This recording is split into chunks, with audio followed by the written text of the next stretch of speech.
Лорин Михаил Васильевич. Родился 6 сентября 1909 года в городе Мариуполе Донецкой области. Призван в армию в ноябре 1941 года Якутским горвоенкоматом.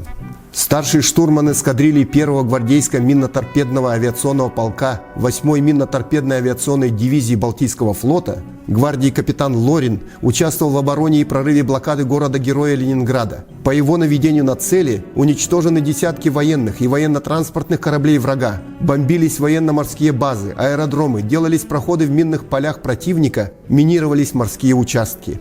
Всего Михаил Васильевич Лорин выполнил свыше 150 боевых вылетов, потопил 7 транспортов противника, участвовал в разгроме милитаристской Японии.